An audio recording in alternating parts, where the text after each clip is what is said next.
Hello and welcome to the Luminous Fiber Arts Flosstube channel. I'm Misty Purcell. Thanks so much for visiting with me today. It's good to be back. I've missed you. Hope you've been well. I've got a lot of exciting things to share with you today. I've got new releases for spring Nashville Needlework Market. I have some projects I've been working on that are like my personal projects. And I'll share a little bit about what I've been up to. So, 5 years of Flosstube. Wow, how has it been so long? Crazy. I thank you so much for being in this journey with me. I'll talk a little bit more about that later in the video, but I just can't believe that January of 2018, when I put out my first video, I wasn't sure how it'd go, if anyone would want to watch it, if I'd get a bunch of mean comments. But y'all were so nice and kind and encouraging that I kept making videos, and I thank you for that. It has been a fun journey, and you are the reason it's been a fun journey, so thank you so much. Okay, let's get into it. I'm so excited to share 4 new designs that I have for you today. These are my spring releases, coinciding with Nashville Needlework Market.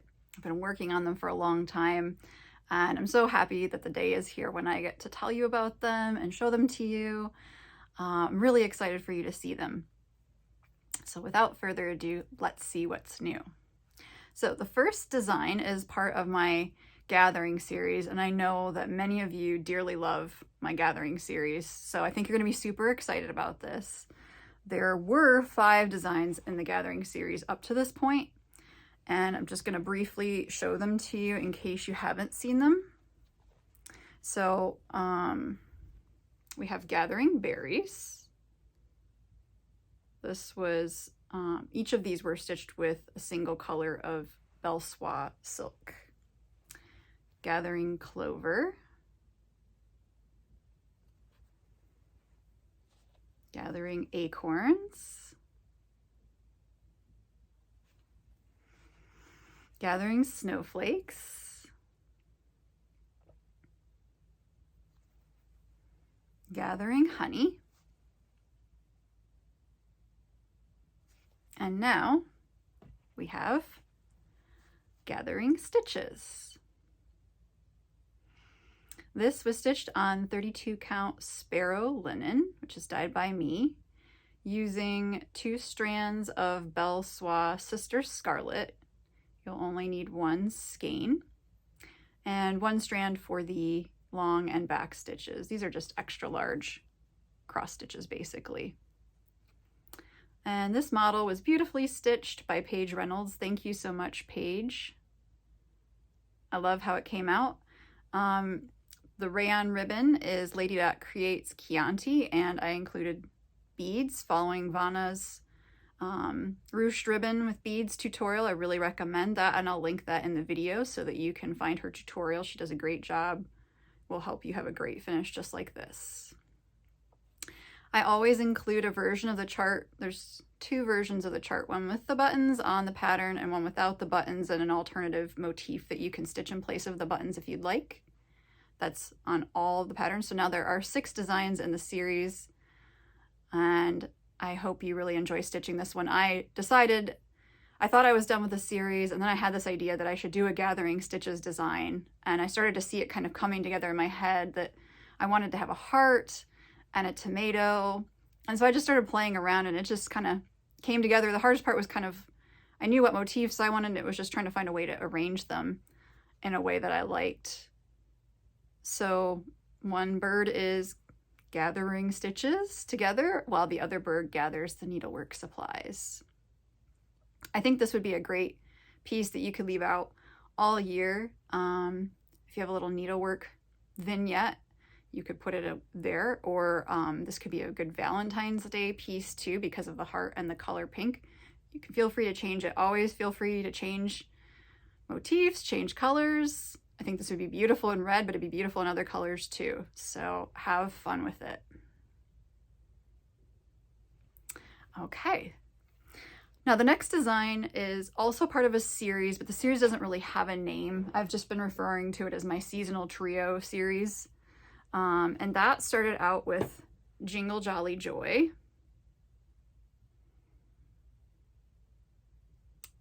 And then we had Sneaky Spooky Spells.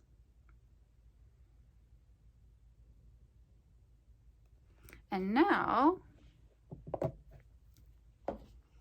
we have Hop, Peep, Leap. This was stitched on 32 count salted caramel linen that I dye. I always include a fabric alternative on my patterns in case you can't get my fabric.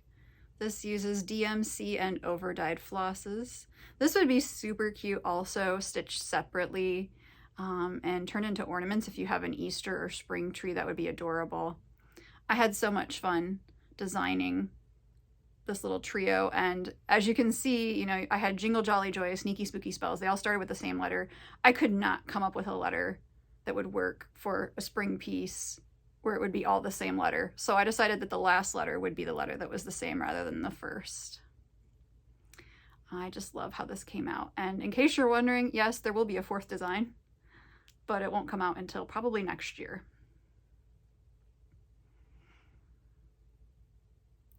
A little bit of back stitching in this one, and long stitching can be done on TaDaa, just like gathering stitches. That's not a problem if you stitch on TaDaa. Okay, what's up next? We have Cottontail Farms. This was stitched on 32 count antique ivory linen by Pamela Ray. Thank you so much for stitching this so beautifully. I think it turned out awesome. This has a mix of full cross stitches and then some long and back stitches as well, using overdyed flosses and DMC. I love how this came out. I just had the idea that I wanted it to kind of look like an advertisement for a farm. And I already knew right away that I wanted a rabbit kind of jumping over carrots. And I thought it would be cute to say that the carrots are fancy grade A. They're so delicious that rabbits can't resist them, and humans can't resist them either. So I think this would be super cute also in a white frame. You can make it into a wall hanging. Be very nice in like a farmhouse style decor. I like actually having some blue in my spring decor. So I think this piece will look really nice. I just have some other like little bits of blue here and there. I feel like it adds something to the decor. So that is Cottontail Farms. And then lastly, we have my design that is the biggest one. It's the one I'm the most proud of, and it was the hardest one that I was the most intimidated by. This is Enchanted Quaker.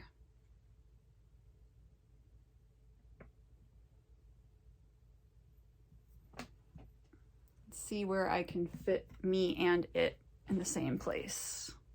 I think that'll work. Okay, it's a big one. This was stitched on 32 count Vintage Stormy Night by Tammy Maddox. Thank you so much, Tammy, for stitching this. You did an amazing job.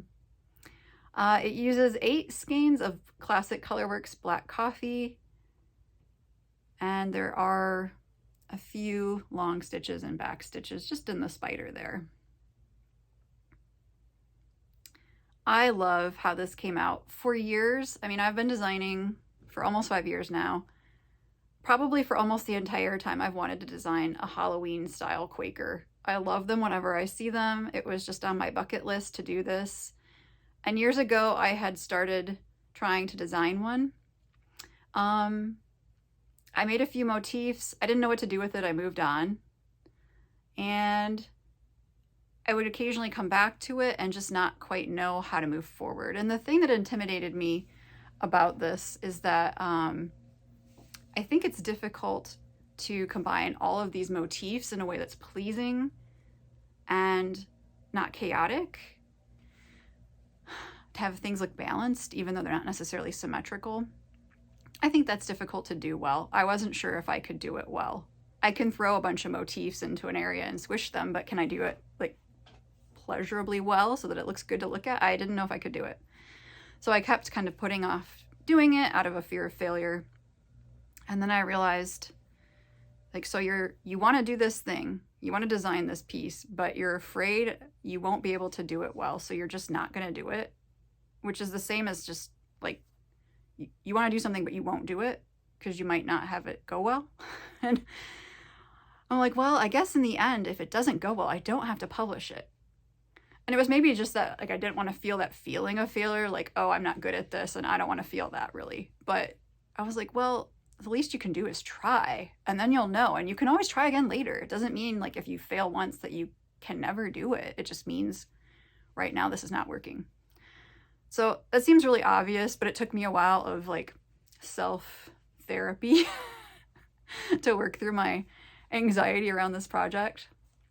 But I'm so happy with how it came out. I think it looks very magical. We've got a little reference to Poe, a little bit of Shakespeare.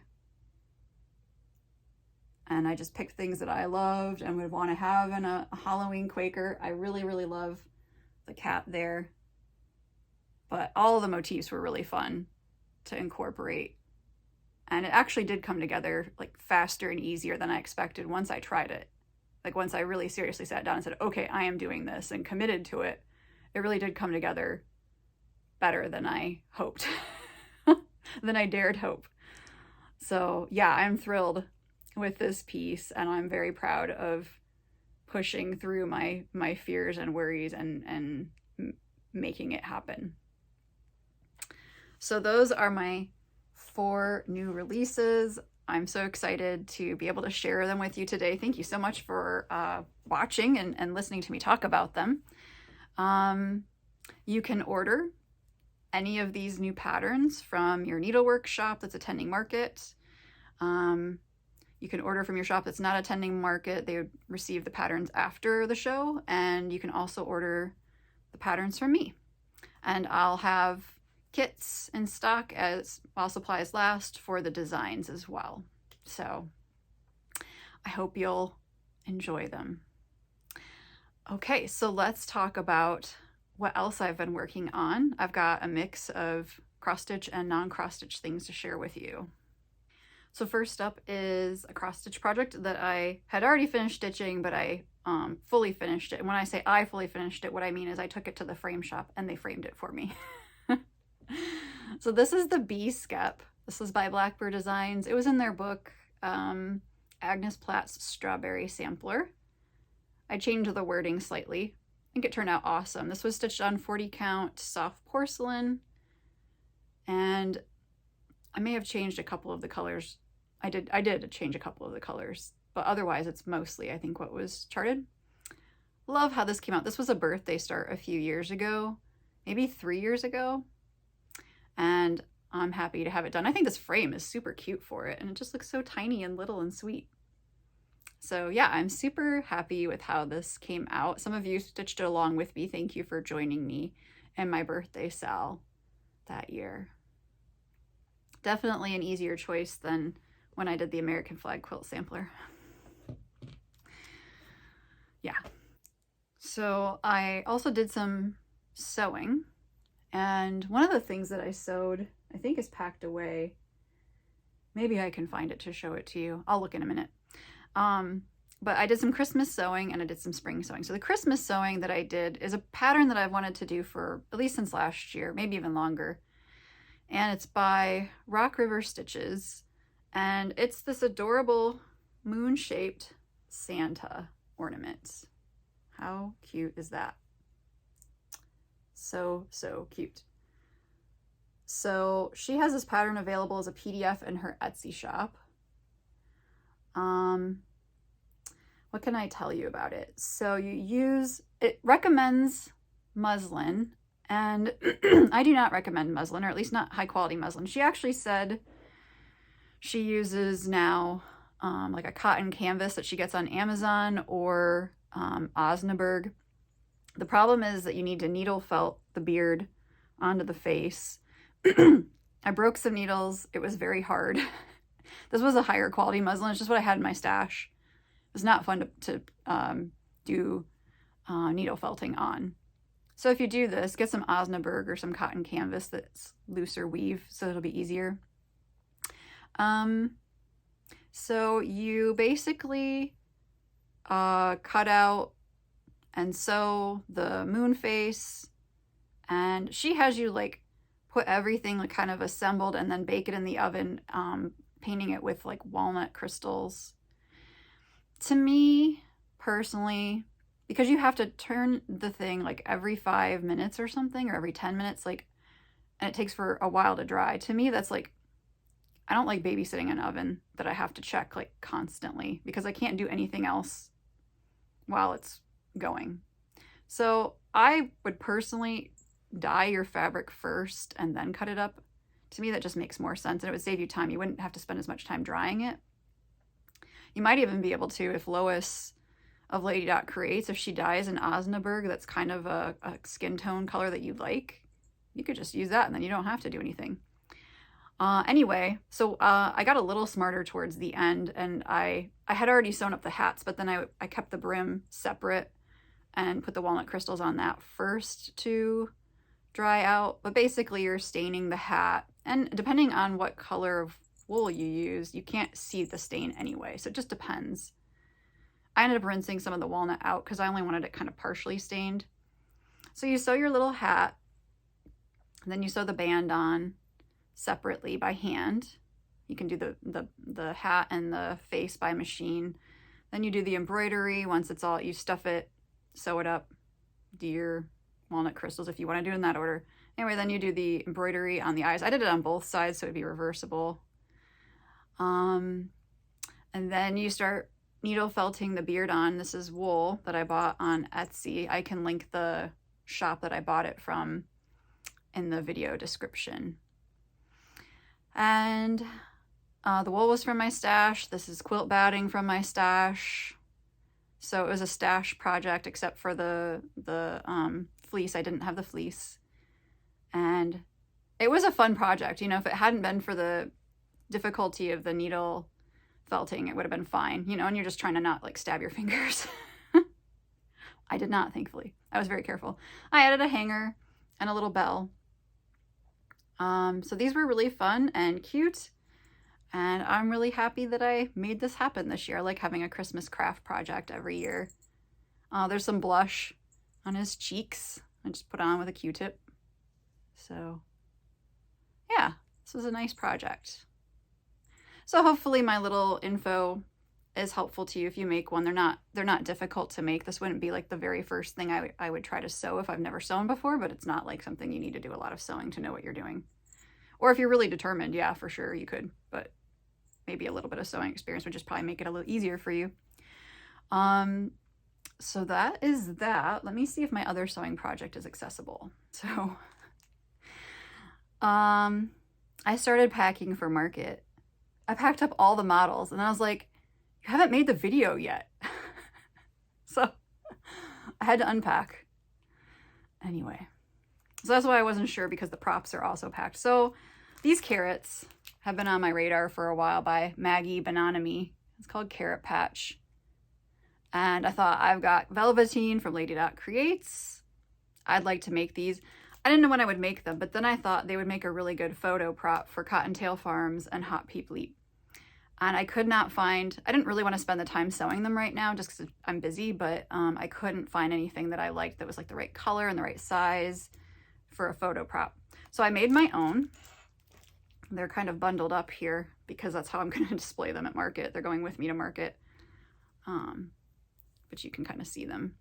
So I reduced the size a couple of times on my copier to get this size, because I think that's the smallest. I think these guys here might still be like 9 inches, and I didn't want them to be quite that big. So I reduced the size on my copier, and then you basically sew them up like part of the way, and then you turn them right side out, and you can see that you just hand sew the ends up and you leave them kind of frayed so that they look like a carrot root. And then I tried putting felted wool on the tops, like in the pattern, and I just had a hard time making it happen. So I decided to use yarn that I had that I liked. was like a variegated yarn.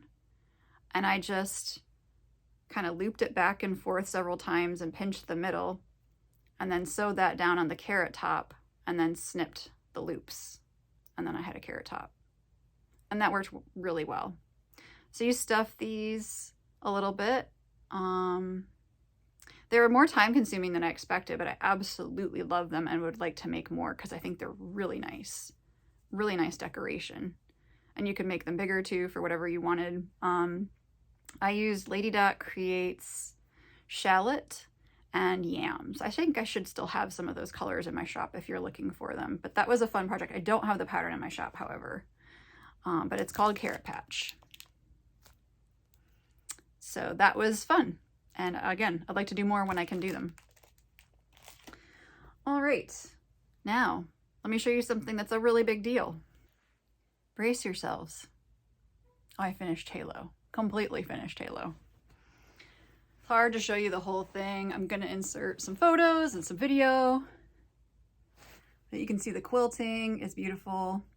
I got it back from the quilter right before Christmas, right before the holidays, and then I didn't have time to bind it until after I got back home from visiting my mom. And I'd picked out, I debated what would be a good binding. Usually I like a dark binding. I don't mean like dark, but just darker than the piece so that it looks like it's framed. But I was looking at this and I thought, I wanted it to look, you know, I mean, not that you can see it all, but this is the edge. And so the circles kind of float. I'll insert the photo, you'll see what I mean.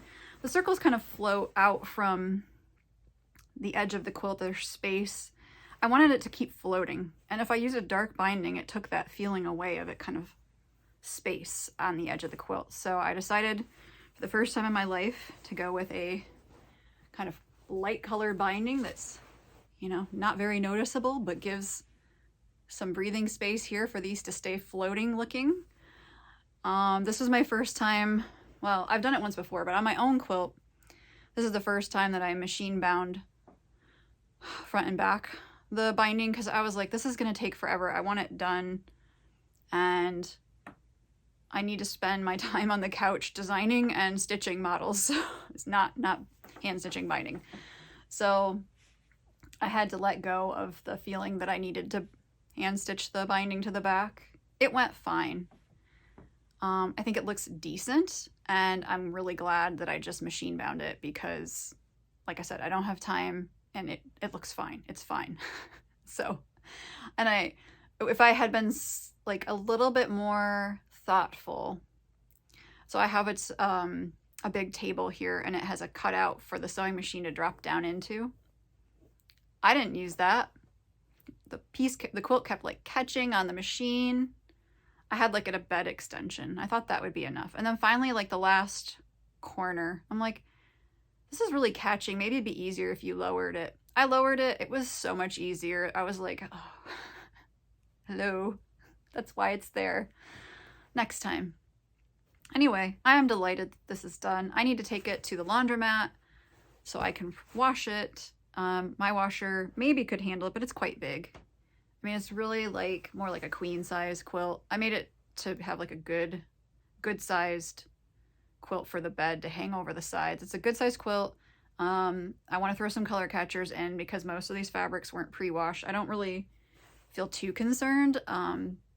There may be a couple boutiques in here, I'm not sure, but you know, I didn't really use much red. That wasn't what I was going for in this quilt. I think it'll be fine, but I do need to use color catchers, and I do need to take it to the laundromat. So it's really just a matter of when do I want to go to the laundromat and sit around and babysit it in the washer and dryer at a time when other people aren't going to be there or like not a lot of people, so that, you know, that I can access the machines. And I gotta be honest, it feels like it's gotta be first thing in the morning, and I haven't been motivated to run to the laundromat first thing in the morning to sit with my quilt. So maybe soon, maybe after the time change, I don't know. But then, you know, it's not gonna be warm or cold enough for me to need the quilt pretty soon, theoretically. So I need to get on that, but I'm super happy it's done. If you've watched my early videos, this has been a journey that we've been on for a long time with this quilt. I kind of can't believe I actually did finish it. So, hooray, we did it. It really was a group effort in many ways, and y'all cheered me on, and I thank you for that. So I'm happy to be at the finish line with this one. I think those are all of the things that I've finished lately. I've been doing some drawing, but I don't want this video to go on forever, so I don't know that I'll go into that too much. Maybe I'll save that for another upcoming video, but I'm really enjoying my drawing. And this is 5 years of Luminous fiber arts that we're going into. I released my first design in September of 2018. So I've got lots of cool things planned for this year. Really excited about it. Some new products and just some fun things. So working away on those behind the scenes. That's been keeping me pretty busy, but I think we're gonna have a fun 5th year of Luminous fiber arts. So I wanted to say that this design, which was a free design for my newsletter subscribers, is now available on my website. So it's available for everyone to download if you missed the email. I encourage you and invite you to sign up for my newsletter. I will link it below in the description. It's called Frosty. I included a template, and this is a 1-color design. It's Classic Colorworks Ribbon Red, which is one of my favorite reds. And this is the same finish that I used on my Sweet Christmas series. So if you watched that finishing tutorial video, you'll see basically the same. It's the same type of finish. I just made the edges rounded on the top and bottom. That's the only real difference in the template. So that is available as well. So thank you to all of my newsletter subscribers, and thank you to all of you who watch me here on YouTube. 5 years. Can't believe it. And some of you have been here since the beginning, and I am thankful for all of you, and a special thank you to those people who've been here that long. So, okay, I guess I'll just say a couple of things and then I'll be on my way. Well, first, thank you for your support over these 5 years. It's been amazing, both of my channel and my business. I'm so grateful and so lucky that I get to do this. So thank you so much for supporting me.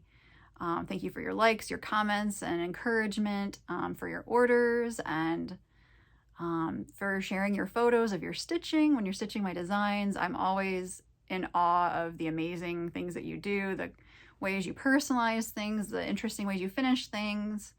It's just so fun for me, and I'm just really excited to see what else you guys come up with. And I hope you're excited to see what I've got coming up for you. So I'm back to teaching. Happy New Year, by the way. I'm back to teaching. We're about to start week 6, so I'm like a third of the way through the semester. It has been a weird semester. Yeah, and it's been busy. So it feels like I already need a vacation. Lots of student illnesses and things that are kind of prolonged, and I don't know what's going on. And just, we had a snow day, which was really nice in one respect, and then it also just felt like it took us that much longer to kind of settle into the semester. I think we're finally now settling in. I feel like I'm starting to kind of get to know them. I know everyone's name, of course, but it just takes a while to start to get to know the students a little better. So I have just been really working on taking care of my mental and physical health. Some really good things I've been doing. Yoga, I started that last year. I started massage last year because I was having some really bad shoulder and back pain, really bad shoulder pain particularly. And that's been a chronic problem for me for years, but it usually goes away after a short period of time, and this time it did not go away. It hung on for months and months. The yoga wasn't really helping entirely. My chiropractor wasn't able to do much with it. Massage helped after months of going to massage. And my mom was like, you need to go to physical therapy. So I started physical therapy this year in January, and I have to say, well, 1, the massage is awesome, but 2, the physical therapy is making a huge difference. And thank goodness I listened to my mother. She's always right.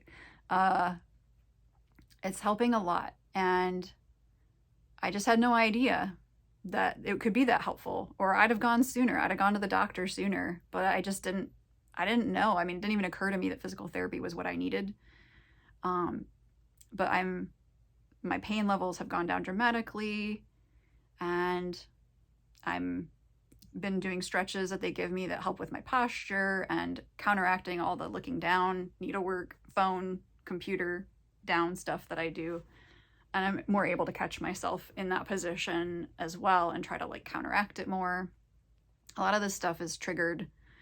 It's an ongoing condition I've had for years that tends to get triggered after long car rides. And so I've been looking at how my car seat is set up and adjusting that, and catching that even in a car, I tend to like lean forward, and that's probably where the pain is coming from. So that has been really good. And I'm so glad that I'm doing those things.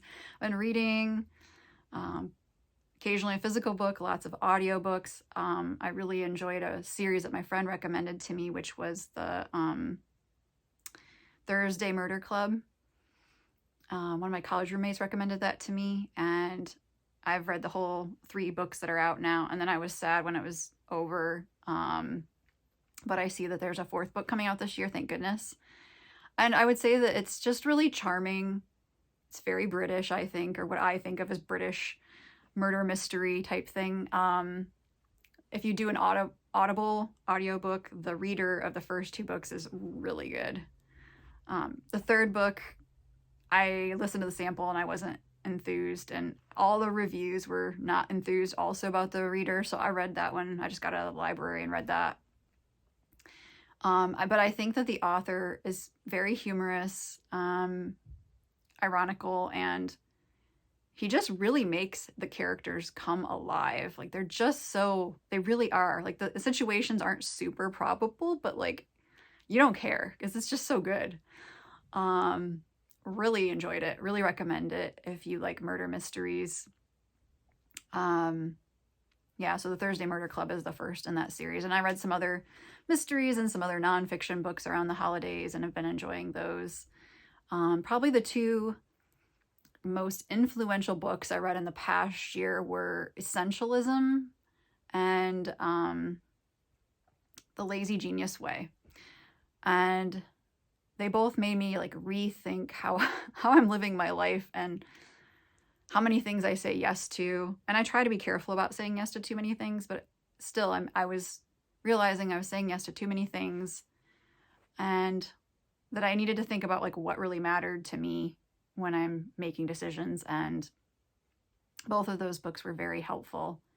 The Lazy Genius Way, she has a podcast too, which you might enjoy if you're interested in that sort of thing. She has a podcast. But the book is just about like that there are things that you really care about and there are things that you don't care about. And it doesn't work to just not care about anything or to care intensely about everything. You have to pick and choose.